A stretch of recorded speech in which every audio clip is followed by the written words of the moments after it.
Did you know the FBI believes there are as many as 25 serial killers active at any given time? However, the Murder Accountability Project believes that number to be closer to 2,000.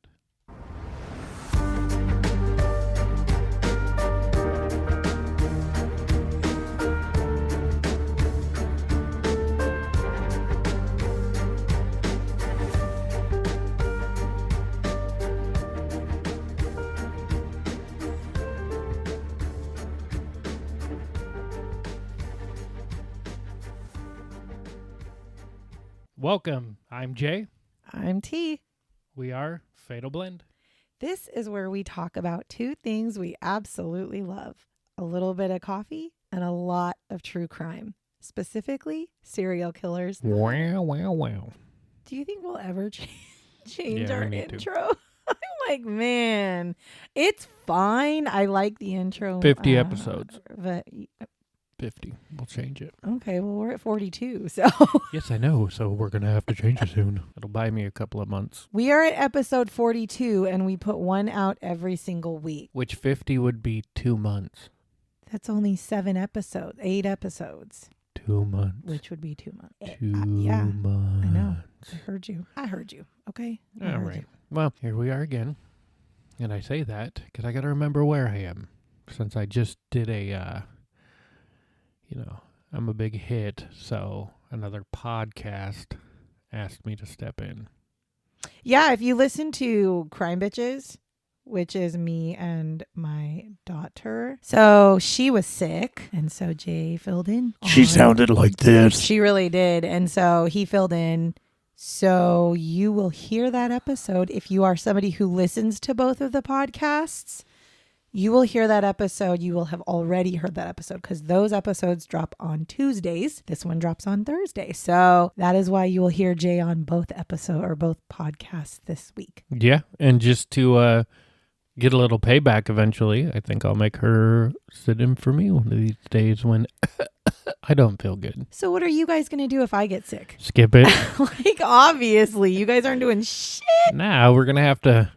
That's why we pre-record. But we're going to have to. That is why we pre-record. Right. But what we're going to have to do is if we get stuck in a pickle, you'll just have to get myself and our daughter or myself and our son. Except for none of you do research, motherfuckers. Oh, we'll research. We'll figure it out. It'll be the best episode ever. Thank you for shitting on my episodes. Ever.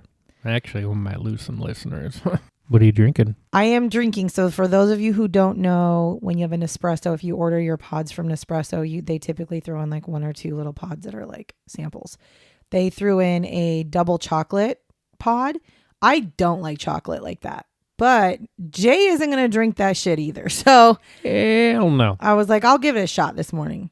Not a fan. I'm not a fan, but that is what I'm drinking. I'm drinking a double chocolate Nespresso pod, but it's coffee with 1 sweetener in it, 1 monk fruit sweetener and some creamer.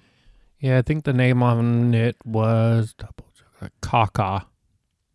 Because I'm sure that's what it tastes like. It's just really strong. It's just a really strong, like, dark chocolate tea flavor. It's just not for me. Yeah, you're not much of a dark chocolate fan anyways. You're more of a milk chocolate. No, I'm not like, I don't drink mochas for the simple fact I don't. No, I'm saying when you coffee. Pick chocolate, it's the lighter chocolate versus the dark. Yeah. I don't like the bitterness of dark chocolate. But anyways, I just don't really pick chocolate. So that's what I'm drinking this fine day. What are you drinking? I'm hitting it with the old hot apple cider. Nice and Fuji-like. That apple cider is a little like tart. It is. It's good. Sometimes when I don't put enough water in it, I get the old Popeye look. Yeah. When I was younger, I was at my friend's house and we would open up those packets and eat them like not pixie sticks. What are those? Fun Dips. We used to literally, my friend and I would take the apple cider packets, open them up and use like a spoon, lick the spoon, put the spoon in and then eat the the apple cider powder. That's weird. It's not. It's so good.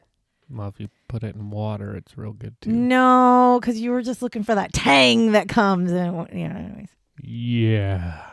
Eat an apple. No, because you don't get that same vibe from apples. Okay. Now that we've gone over what we're drinking and apparently what we're eating at weird times in your life, who are we talking about today? This is going to be a fun one. Dun, dun, dun. No. So today we are talking about a man named Fritz Haarmann. Old Fritzy. Good old Fritz. Fritz is nicknamed the Butcher of Hanover or the Vampire of Hanover, depending on who you talk to. The Butcher The Butcher of Hanover. He has 27 or more victims. Of course. The murder dates are 1918 to 1924. The location? Yeah, I think I remember these. The location is Hanover, Lower Saxony, Germany. And his method of murder was strangulation and biting the throat. And his characteristics are dismemberment. Hence the vampire. Yeah. Fritz Haarmann was born October 25th, 1879 in Hanover, Germany. Now, he was the youngest of 6 children, and his parents were Johanna and Ollie Haarman. Now, he was actually described as a quiet child with very few friends. And at a young age, he was actually labeled very different because he didn't like playing games with the boys. He actually didn't like hanging out with very many people, but in particular, the boys. But instead, he wanted to play with dolls. He also liked to dress up in his sister's clothes. And he also had an extremely close relationship with his mother. He became passionate about cooking and needlework. Okay, so far I don't really see anything wrong with those. I mean, no, we're those not are saying okay. anything wrong. We're just pointing out his childhood. Now, his mother had a very close relationship with him as well, to the point where people couldn't stand it because she would spoil him and she coddled him, and people blamed her for the kind of child that he became.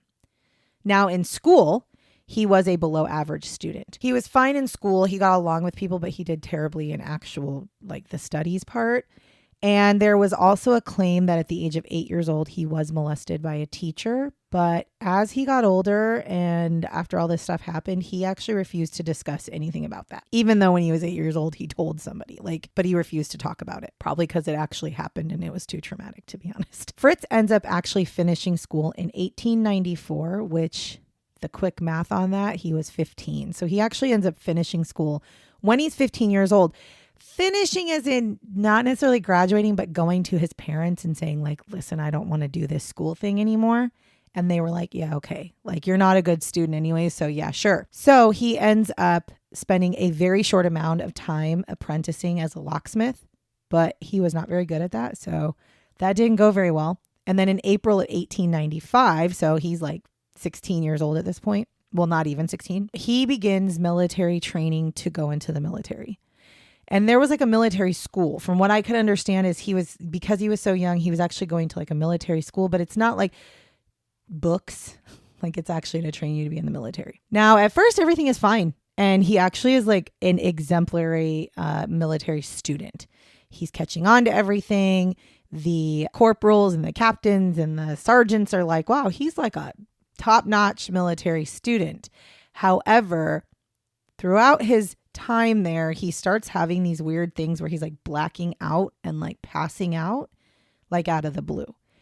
And at first they were okay, well, what the fuck? They sent him almost to a mental institute because they're what's going on with this guy? Well, come to find out, it actually ends up being epileptic seizures. So he gets diagnosed with epilepsy, and therefore he is discharged from the military because you can't have somebody with epilepsy in the military. At this point, he actually has no other choice than to return back to Hanover, and he ends up working in his father's cigar factory. Now, at the age of 16, this is actually when he starts to sexually assault younger boys. And he would find younger boys. Younger boys is anybody under 16 years old.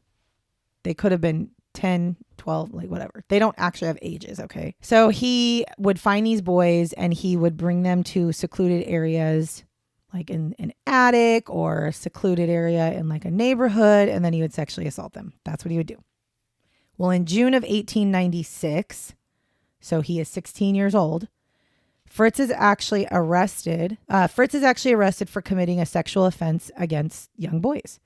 And because of this, now you guys have to remember 1896, 1800s. If you have watched any TV shows like on Netflix, for instance, where they're based in the 1800s, you will know that in the 1800s, being gay was not like, oh my God, you can't be gay. It was, you are mentally defective. Yep. Okay, gotta fix your brain. Yeah, it was, there was not, I mean, it was illegal. I know that like in England and stuff in the 1800s, it was illegal to, if you got caught in any sort of sexual acts or anything like that with the same gender or the same person of the same sex with you, you could actually be arrested for that.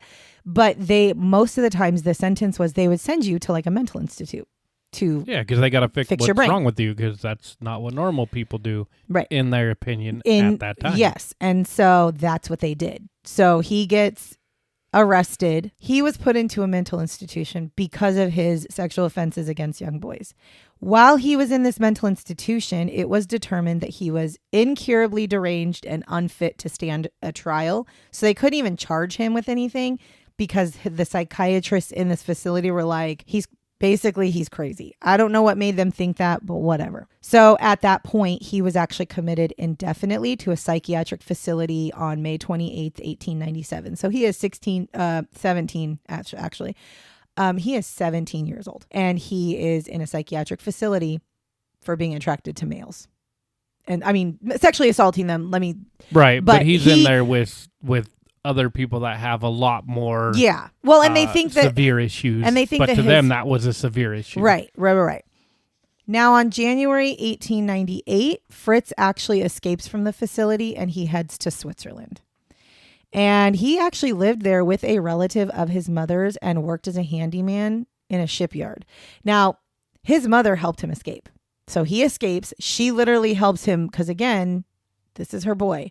So she sends him basically to Switzerland to live with this relative, and he just lives his life there. Until April 1899, he actually returns back to Hanover again.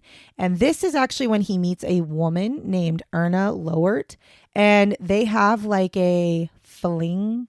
They have an engagement. They're boyfriend and girlfriend and all the things. And she gets pregnant. And in October of 1900, which is so weird to say. It's so weird to say. It just cracks every time. It cracks me up. Okay. So in October of 1900, Fritz is actually notified that he is needed to serve in the military. By everything that people said, he was actually a really good soldier. He followed all the orders, did all the things, and he had exemplary service, and he was an excellent marksman. Like military was where he was supposed to be. Like he thrived. But then in 1901, he starts to have dizzy spells and starts passing out again. And they put him into like a military hospital. They're kind of checking him over, trying to figure things out. And he is actually considered unsuitable for military service work and is discharged July 28th of 1902. So he ends up returning once again to Hanover, and he goes and he lives with Erna. And Erna and Fritz decide they're going to open up a fishmongery because he can't work. Honestly, he's like, they've discharged him. So I guess for this time frame, if you are discharged and said you're unsuitable for military service work, you actually are considered disabled. So he wasn't actually able to really have a job, and she obviously needed something, and she knew kind of what it is. Now, do you know what a fishmongery is? I looked it up because I thought I figured just like a fish market. Bravo, because I thought, you will never fucking believe what I thought. I thought it was like where they, what do you call like a fish hatchery? Yes, I thought it was like a fish hatchery. You also ate apple cider out of the bag, so because it was good. Correlation does not equal causation, but thank you. So they open up a fishmongery, and actually his dad helps them get some money to open the fishmongery. Jay is right. It's basically a seller of fish and seafood. Like it's somebody who has like their own seafood type of market, right? Now, Erna actually is the main one that runs the seafood business, and Fritz is actually deemed completely disabled and unable to work in 1904. So he is not really able to work. I don't know why. My guess is the epilepsy, because like back then they didn't know how to stop this stuff. So that's my guess. But because of this, he also received a military pension. And when he was considered completely unable to work, they actually increased his pension. So he got his pension. She ran the fishmongery. Now, Erna ends up calling off her engagement to Fritz because he was accusing her of having an affair with a student somewhere in this town. And she was like, fuck you, guy. Like, here I am busting my hump every day for this fishmongery for our family. As you sit there, not able to work and provide for our family. Fuck you for even thinking that. And she also realizes my name's on the fishmongery, not yours. So get the fuck out. So she kicks him out. So she keeps the fishmongery. She kicks him out and she says, have a nice life, you fucking loser. But he's got his military pension, basically. I mean, yeah, but like nowadays, I don't know what it was in the 1900s in Germany, but I do know that now military pension is not enough. Like if you're a disabled vet, you are not getting enough money to survive. No, so my not guess here is, in the U.S. My guess is it could over be there. It's different. I don't know. Maybe it's not. Now, over the next 10-ish years, Fritz commits numerous crimes because again, he can't work. And he has his pension and that's it. So what kinds of crimes does he commit? Burglary. Theft. Yep. So he does burglary. Battery. Theft. No.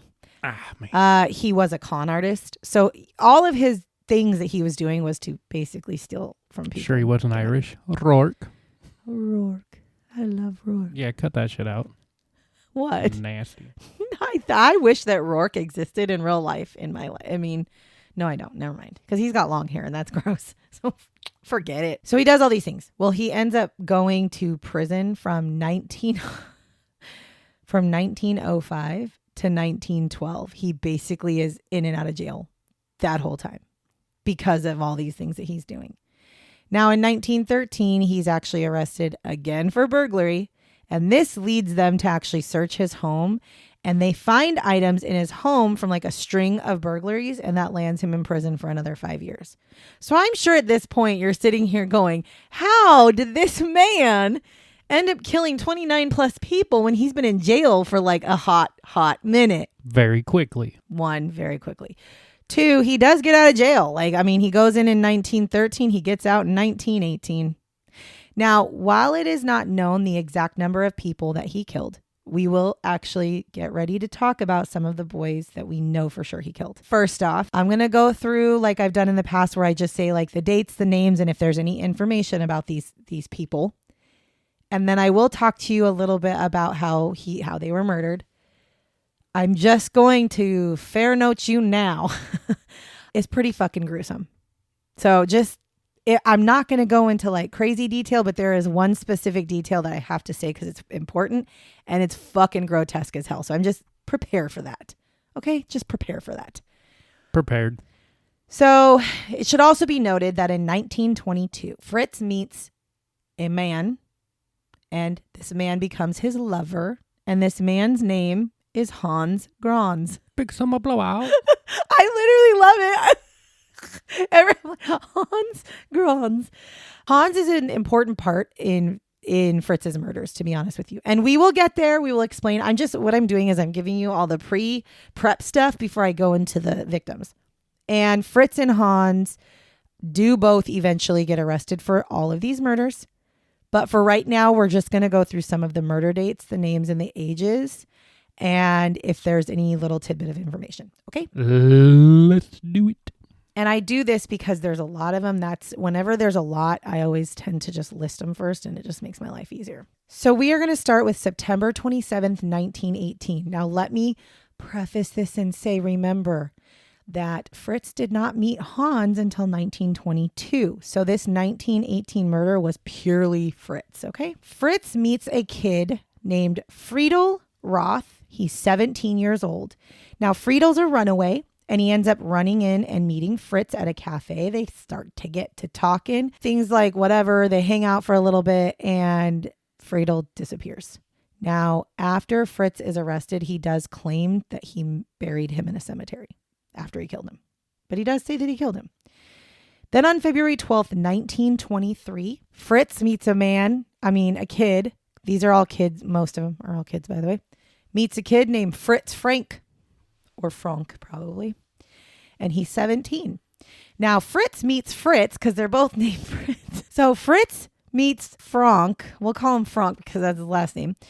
the 17-year-old kid, he meets him in the waiting room of the Hanover train station. And it is found out later that Frank's items were given to Hans by Fritz. So that's where his link, they found out that Hans had some of Fritz Frank's stuff. I'm not. No, it's a lot of great names. It's hard to throw it all together. I think out of all the episodes, this is my favorite one when it comes to names. So then on March 20th, 1923, Wilhelm Schultz is 17 years old. He's also a runaway. He meets Fritz and he disappears as well. And his clothes are actually found in the possession of Fritz's landlady. Now on May 23rd, 1923, Roland Hook is 16. He's also a runaway. And his clothing items are traced to a lifeguard who claims to have received these pieces of clothing from Fritz. May 31st, 1923, Hans Sonnenfeld. He's 19 years old, also a runaway. His coat and tie are found in Fritz's apartment. June 25th, 1923, Ernest Ehrenberg, 13 years old. Now, he was actually Fritz's neighbor's son, so Fritz's neighbor's child. He left home to run an errand for his parents and never came back home. Then on August 24th, 1923, Heinrich Strub, 18 years old, his violin case is found in Fritz's apartment. So by the way, these people, obviously, these are all people that they could directly link Fritz to. Wonder if he kept that stuff as a souvenir or just didn't think about it. I have my theories. September 24th, 1923, Paul Broniskewski, 17 years old. Now, Fritz is actually seen offering work to Paul when he gets off a train in Hanover. That's the last anybody ever saw. So that's that. That's the connection. Yeah. September 30th, 1923, Richard Graff, 17.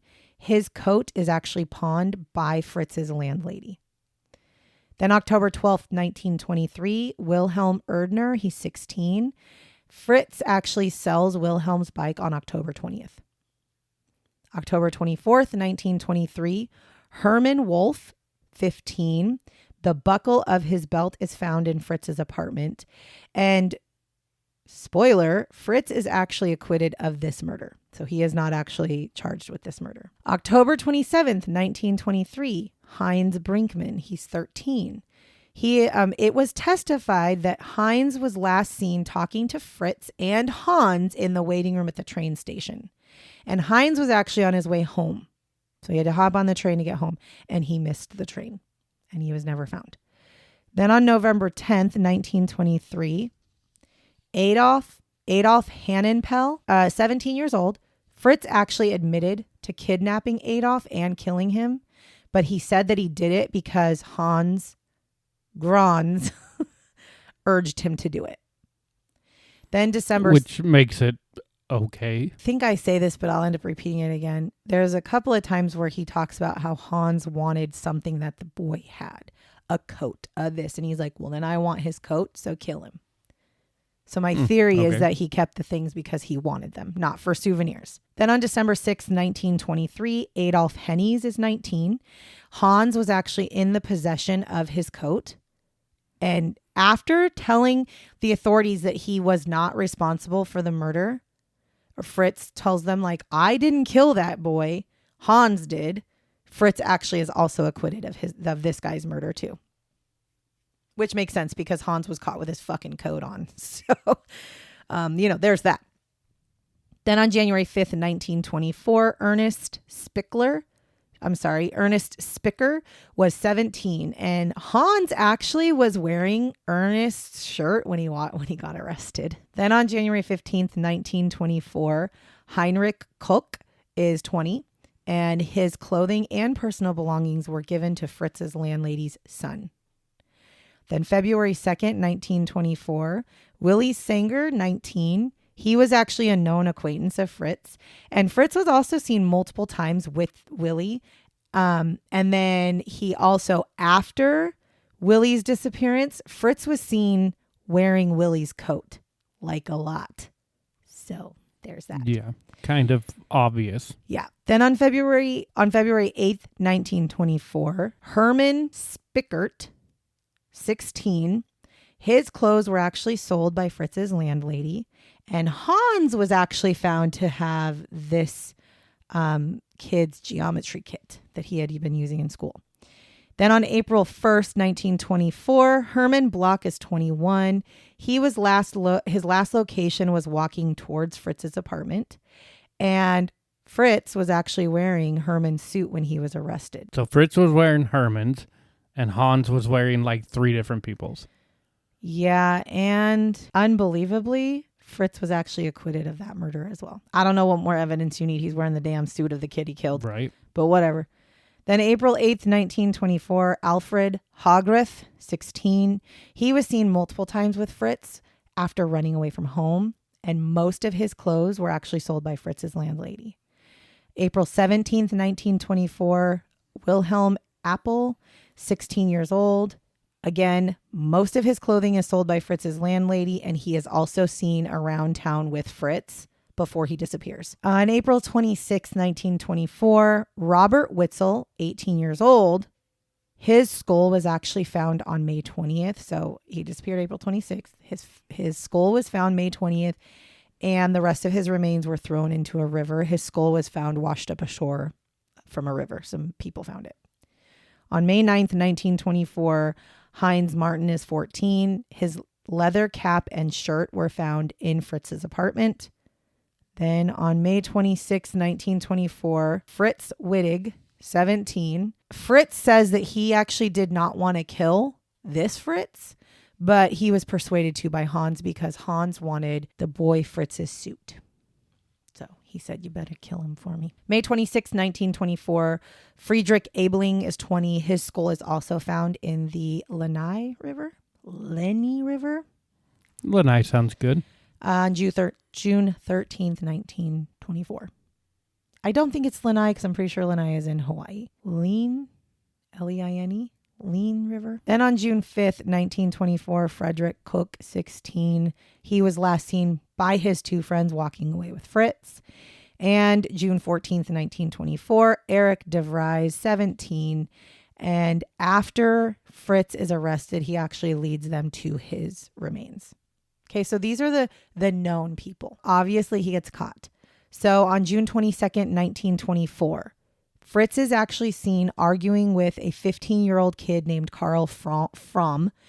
They're like inside or outside of one of the train stations, and he's arguing with this boy. Now, Fritz ends up, and by the way, at this point, the police had already kind of had some suspicions that Fritz might be having something to do with the disappearances. One was because his neighbor, the one whose son disappeared, they had actually questioned, like, have you checked with everybody, including this guy? Because they all can see multiple times boys going in and out of his apartment. So they kind of were already watching him. And there were some undercover cops that were at this train station. They see them arguing, so they go to approach. And Fritz literally tells them, like, you need to arrest this kid because he is traveling with forged documents and you need to arrest him. So they do. They literally take this Carl kid and they start to talk to him. And Carl basically tells the officers that, no, I'm not traveling with forged documents. The person that's trying to get you to arrest me is Fritz Haarmann, and I've been living with him for a few months, and I have been raped repeatedly by him, and I'm trying to get away from him. And so the next morning, they actually go to Fritz's apartment, and they arrest him, and they charge him with sexual assault, probably because they also look into his record and realize he's actually gone to jail or to a mental institute for this thing before. So they kind of take the kid's word for it. This, of course, leads to a searching of his home because now you've arrested him. Now you want to look for evidence, right? So that's what they do. So the police, they go into his apartment after he's been arrested, and they find that there is blood stains all over the walls, all over the bedding, and all over the floors of this apartment. Fritz tells the cops, oh yeah, of course. Yeah, there's blood everywhere. And they're just kind of like, yeah. And he's like, well, no, that's because I'm in the illegal business of selling illegal meat. I'm just using my house. So they're like, probably not. Probably not. That's a lot of That fucking might have blood, been bro. a good lie. I thought so, actually. I was like, well, I guess if you're going to say it, okay. So that's what he tells them. And then they continue to investigate anyways, because they're kind of like, I'm not trusting this. Well, as they do their investigation, they actually talk to neighbors, and a bunch of the neighbors from Fritz's said, you know what's crazy is there have been so many times that we have seen teenage boys that come in and visit Fritz since the 1920s. Like since early 1920, he's constantly had like a rotating amount of young boys coming in there, which that's the kind of information they're looking for, because again, they're trying to charge him with sexual assault of this young kid. Now, 2 people actually come forward and claim that not only have they seen multiple boys going in and into Fritz's apartment, but they also claim to have followed Fritz one night because they were like outside or whatever. And he goes outside though. So they follow him because he's carrying like this bag, and he goes to the Lean River and they see him toss the bag into the river. And this was in like early 1924. As to which I say, why the fuck didn't you call the cops? Might have just been trash. Who Why? knows? Well, then you're littering, bitch. And I'm calling Hey, the cops Things were anyways. different in the 20s. Why are you not? You went and snuck and followed him because you were suspicious, and then you just kept that shit to yourself. So then on June 29th, 1949, or 29, June 29th, 1924, they actually find numerous amounts of clothing belonging to Robert Witzel, who had actually been missing for a while. Now, there was also a friend of Robert's who came forward and said that he was with Fritz the day that Robert was with Fritz the day before he disappeared. So they confront Fritz about this, and he adamantly denies, like, no, I don't know where, like, I don't understand why a bunch of his clothing is found in my apartment. I don't know where he is. But because they're continuing to look for things, and as they dig deeper and they say, well, that's weird, because not only is a bunch of his shit in your apartment, your landlady literally has his jacket, his coat. And he's like, okay, you caught me. Okay. The jig is up. Yeah. So he's like, okay, yeah, I guess. So he ends up confessing to rape, murder, and dismemberment of multiple young men.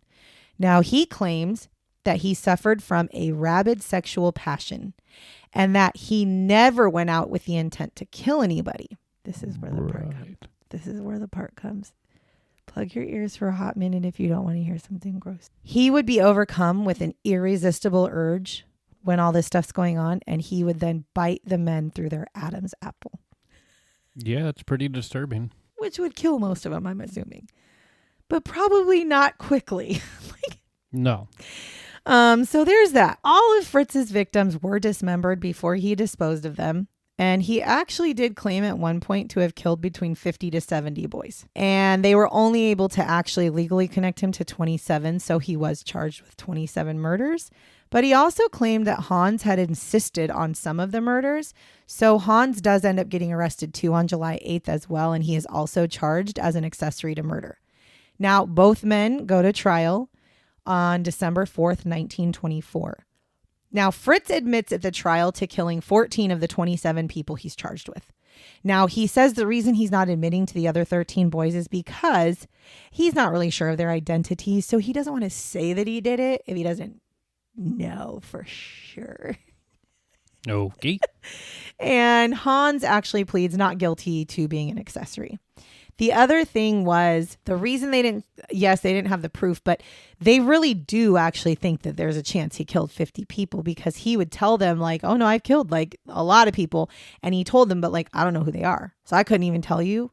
I don't know. I mean, I dumped their bodies in the river. I can't tell you, they're whatever. Not where to look, what the name is. Right. Exactly. So he was just kind of like, whatever. So that's how that went. Well, the trial was a 2-week trial. And they had 190 witnesses. Now, the witnesses they had, most of them were parents, which this is how you know he probably did kill 50 to 70 people, because these were parents coming forward explaining who their child was, how they would have potentially been connected to Fritz. And then neighbors came forward and, that kind of stuff. But 190 witnesses, that is a damn lot of people. Hans is found guilty of incitement to murder and was sentenced to die by beheading. That's fitting as he's biting the Adam's apple. No, Hans. Oh, Hans. his Ooh, accomplice. for accessory. Yeah, for inciting murder.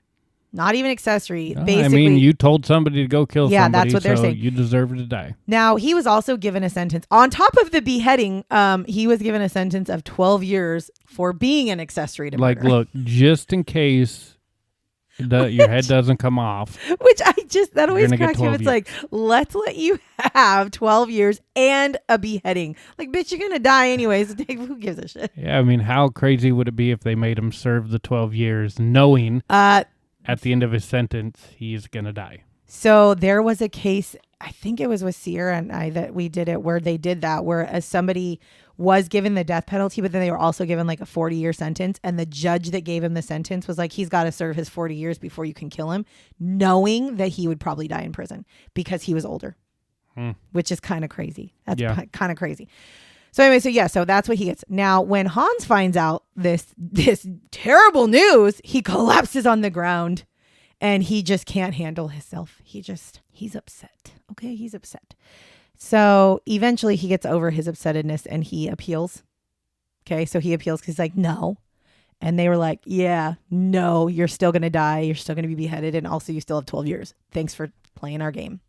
So that's him. That's Hans. So Fritz. Fritz is found guilty of 24 out of the 27 murders on December 19th, 1924. And he is also sentenced to death by beheading. They should do it together. Now, when his sentence was read to him, he actually spoke and he said, I accept the verdict fully and freely. I shall go to the decapitating block joyfully and happily. Condemn me to death. I ask only for justice. I am not mad. Make it short. Make it soon. Deliver me from this life, which is a torment. I will not petition for merry, nor will I appeal. I want to pass just one more merry night in my cell with coffee, cheese, and cigars, after which I will curse my father and go to execution as if it were a wedding. So that's what his statement was when he found out he was going to be beheaded. Like, and they're like, oh, by the way, 12 years. No, he just got beheading. Now, Fritz did also say, when they talked to him, he did say that if he were ever to be free, he would absolutely kill again. Oh, absolutely. So he said that. So Fritz was taken to the guillotine at 6 o'clock in the morning on April 15th, 1925. Here's what's real crazy. He did not actually know his actual execution date until the night before it came on. They're like, oh, by the way, because guess what you're doing tomorrow morning. I don't know if it still is, but apparently that was a German tradition. If you were going to be beheaded, you did not know your execution until the night before. So you... Good. Right? Good. Make him sweat it. These Germans aren't playing, man. Now, just before the execution, he did say, I am guilty, gentlemen, but hard though it may be, I want to die as a man. And then his final actual words before he was chopped off at the neck, he said, I repent, but I do not fear death. That's what he said. Well, you're still going to hell, buddy. Faster than your head could hit the basket. I was like, when I started doing the research and I saw that he was beheaded, I was like, holy shit, we have not done a beheading. Not done a beheading. So I was actually kind of like... It's quite exciting. It kind of is. I was like, oh, that's kind of interesting. So do you want to know the shots? Yeah, absolutely. Okay. So his father apparently married his mother when she was 41 years old. I'm assuming she had babies late. I mean, yeah, or just before or maybe they he got waited. married. Yeah, or maybe he waited. But anyways, but the reason supposedly that he married her was because she was wealthy, and he was an asshole and a cheater. He actually ended up. That's why he would curse his father before he died. He ended up contracting syphilis. The dad did. He ended up contracting syphilis, and even though he was a shit stain of a person, he actually stayed with Fritz's mother until she died. So he was an asshole, a cheater. Married this woman, used her for her money, but stayed with her. Stayed with her the whole time, and then she died. Now, Fritz claims that Hans Grons could have stopped him from murdering, but Hans didn't love him enough to try and stop him. His actual words were, often after I killed, I pleaded to be put away in a military asylum, but not at a madhouse. If Hans Grons had really loved me, he would have been able to save me. Believe me, I'm not ill. It's only that I occasionally have funny turns. I want to be beheaded. It'll only take a moment and then I'll be at peace.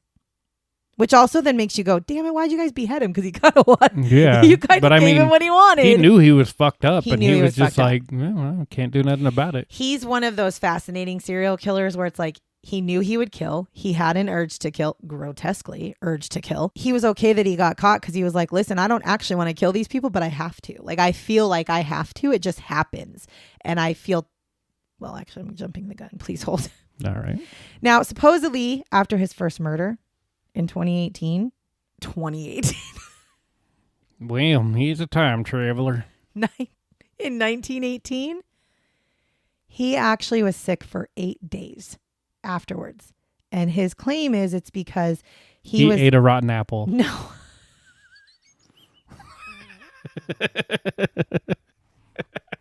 Oh my God.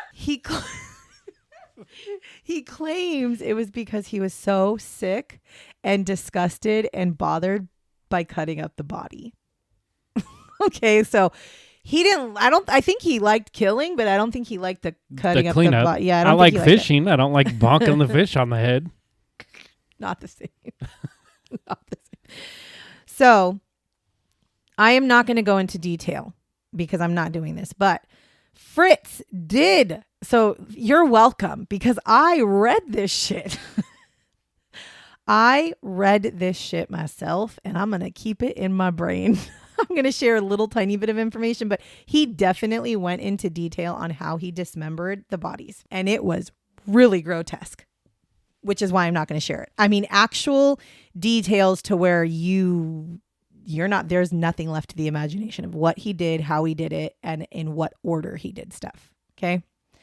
However, I will say he made it very clear that the first thing he would do is pour himself a big ass black cup of coffee because he needed to fucking have it to even try to attempt the dismemberment. He would cover the faces of his victims, probably because he didn't want to look at them.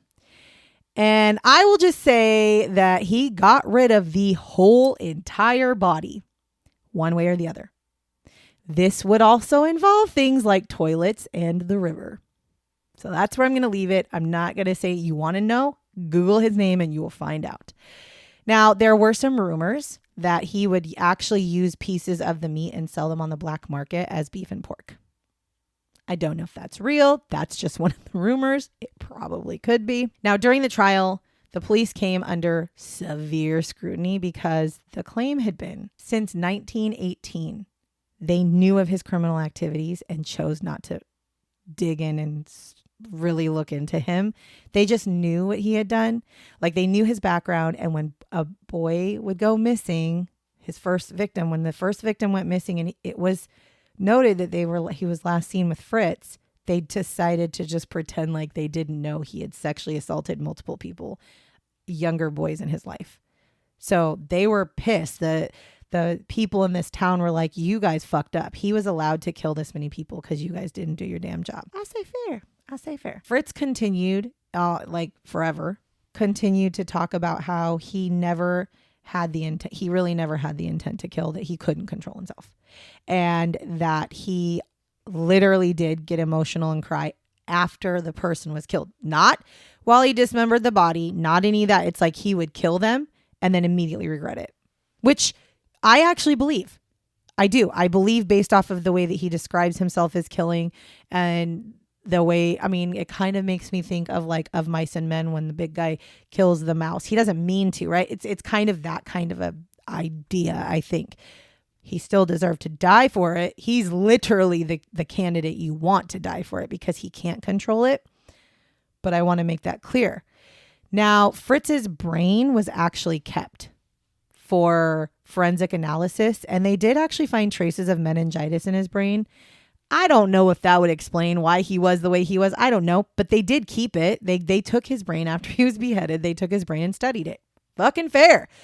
We be doing that still to this day, and we can't find these connections that you would hope to find between people who are serial killers or not, which is why nature versus nurture always comes into the topic, because this guy was just kind of, I think, born like a shithead. I don't think there's much that, Yeah, he was born bad. And the final shot is Fritz Haarmann's head was preserved and held in a medical school in Germany from 1925 to 2014. Damn, that's a long time. And in 2014, they cremated his head. Isn't that crazy? And there are pictures if you want to see. Oh, yeah. There are pictures of his head in a jar. It's real weird. It's real weird because it's like his head doesn't look crazy. It looks a little puffy, but it's been in like whatever liquids they use to preserve. Yeah, it looks like his head. Yeah, it's not like gross. No, and the guillotine did a clean cut. It did. Really, truly. It really, well, I mean, Jesus, Sharp I as hope shit. so. But yeah, so they were literally, I don't know why they kept his head. I mean, I know they kept his brain, but maybe his head was like I'm assuming they wanted to study it or he's probably considered like a prolific serial killer. Then, yeah, right? probably, like, yeah. It was probably a big deal, and so they wanted to preserve it and keep it. Maybe it was just like, well, let's see how long we can keep this thing in a jar before it goes bad. Maybe they kept all the heads that they beheaded. Maybe. You know, like in Game of Thrones. Tricks, would you like come in early to like the medical place and like open one of the eyes? So it's like, ew! So it looks like it's looking at you. Gotcha, Bill. Yeah, because his eyes are closed. To be fair, the eyes are closed on that. But anyways, yeah, so that's the story of Fritz Haarmann, the Vampire of Hanover, the Butcher of Hanover. Probably one of the grosser ones that I've done. I'm telling you, Jay, if you really want to, I will point you in the direction of the step-by-step process he took to dismember his victims. It's fucking And I'm sure wrong. You'll share it with me. I will. Because I got to share with somebody. I didn't get to tell nobody because I can't do that to people. We'll keep that. But I'll share with you. We'll keep that for some pillow talk. I'll just tell you what it's fucking. It's probably worse than you think. If you think it's probably worse. It's pretty fucking bad. Anyways, that's the show. That's As what always, we do here. Thank you. We appreciate you guys. Yep. Thanks for listening. We appreciate you listening, sharing us, following us, all the fun stuff. So continue to do that. Coming up on episode 50, we'll have a new intro. Maybe. We will. I'm not putting that shit out there because I swear we always say we're going to do stuff and that doesn't happen. So we're going to try to change up that intro just a little bit. And maybe we'll just take off all of our voices and just listen to music. Yeah. I don't know. And 50 is a big deal. Maybe we'll 50 is a big deal. I got to find a good. Yeah, maybe we'll look for a good one. I got to find a good. I mean, these are all pretty good ones. If anybody's got any suggestions, throw us a DM, throw us a message, let us know.